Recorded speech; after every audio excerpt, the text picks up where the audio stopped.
they're ready or not, if they're willing to take it. I just immediately give it because it gives me a sense of sticking it to it. Anyway, so that's why usually I don't end up with that first one. Does this truth need to be told? 2, does it need to be told by me? Not every truth that you know needs to come through you. There's a universe out there working with all of us to get right. 3rd, if it is told by me, open up the space, give me the time, and give me the words to do it in wellness and in grace.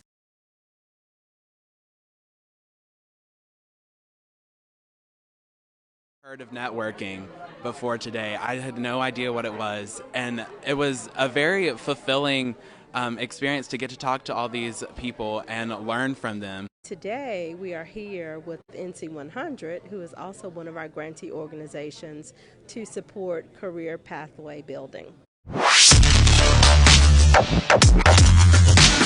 Networking is probably one of the most important things to do that I can do. Getting to know people on a personal level, finding common ground with them, and really getting involved in your community is very beneficial for you. 100 group here to Greensboro to connect with the achievers here at the YMCA. They are led by Portia Paris, who is a Reedsville native, just like myself. I represent myself, my family, my community, my school, and my race, with pride, dignity, and excellence. The Y Achievers program is a college readiness career exploration program. It started in the 1970s in Harlem, New York. There were a group of businessmen that realized that our black children did not have the same advantages of the children in the community. So they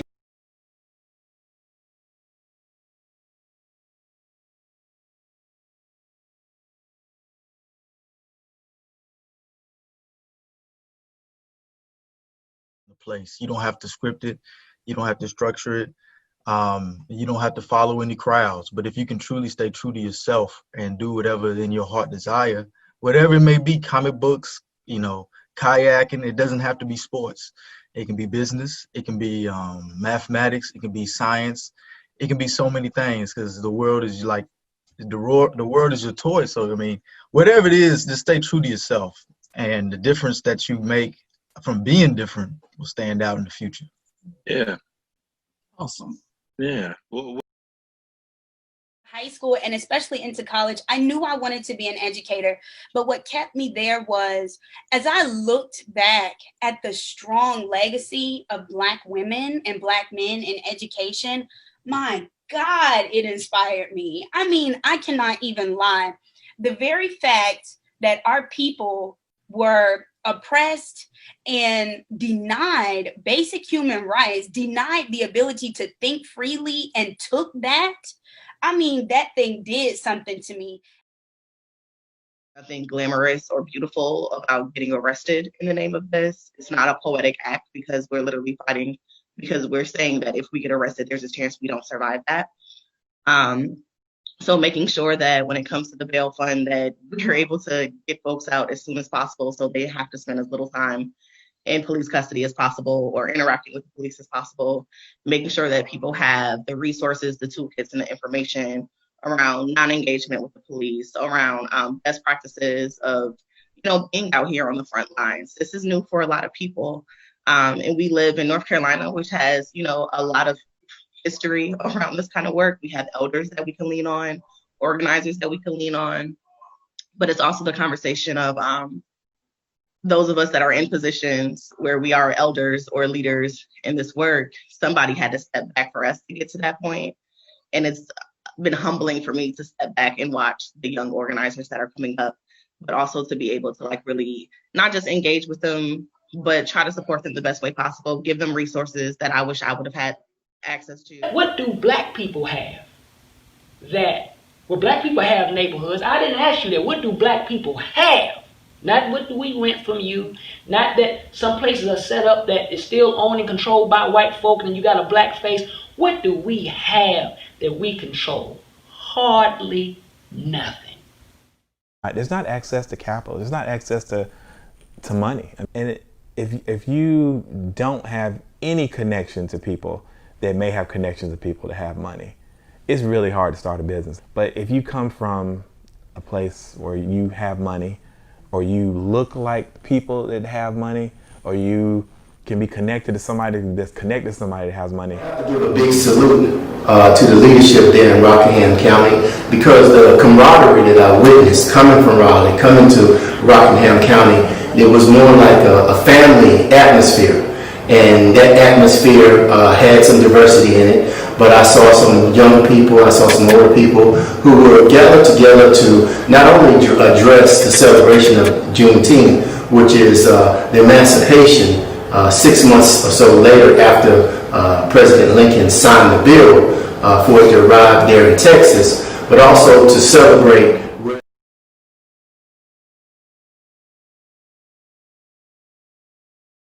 avenue. And that's what I did. I was like, okay, well, right now the industry isn't checking for me, but I'm checking for the industry. So let me make my own way. And then that's what I did. And so for me, overcoming rejection is just understanding that the worst that can happen is a no, and you live from it. And it's that reality that allows me to keep another going. One of those spaces that was, I was the only Black student. We were living in rural South Carolina at the time. I didn't like being there, and I didn't feel like I was learning what I needed to learn. And I said that in my 5-year-old way to my parents over and over and over again until they decided to take me out of that school and homeschool me for a little while. And I think that taught me that I had the knowledge to know what I needed and the right to ask for it. I wish that someone would have told me this when I was like 15 or 16. This is the best time in the world for you to be creative and figure things out and try things. And if it doesn't work, okay, try something else, and that's what business is. I started off in women's fashion, and it just kept changing because I just would not give up. I was like, relational meetings with individuals within the community, attending city council meetings, county commissioner meetings, and county school board meetings, while listening to the issues that are going on within the community. My mentor allowed for me to see the issues in our community in a different way, and allowed for me to transition my feelings into a drive for change and effective learning. Hello, my name is Angelica Lynn. And my name is Bridley Jenkins. And today we will be discussing social media do's and social media don'ts. I loved it. What I got mostly out of our conversation was confirmation that even though our generation it's normal for us to post everything that we're doing every second of the day, but it's okay. Nobody needs to know absolutely everything you're doing, everywhere you are going, because not only does it save you the time and effort and you can enjoy what you're doing, but it saves you your privacy. And you don't have other people peering into your life that could potentially be dangerous for you. Thank you so much for everyone for sharing. Good job, everybody. Add to that, some of the other things we talked about was, refrain from, like they said, posting confidential information. So no, not sharing your location. And then we also talked about like making your profiles private, if that's an option, so that you can have control over who sees your content. We talked about how, treat others the way you want to be treated while online. And we also discussed, if you need to take breaks from social media, do so, because, social media can be mentally and emotionally draining. So it's okay. And also just watching the people you hang around on social media, because even just being associated with the person that's doing something illegal that's on social media could potentially put you in danger, and law enforcement could get involved, and then your life is pretty much over, and all the employment and college opportunities are kind of going down the drain. And that was our session.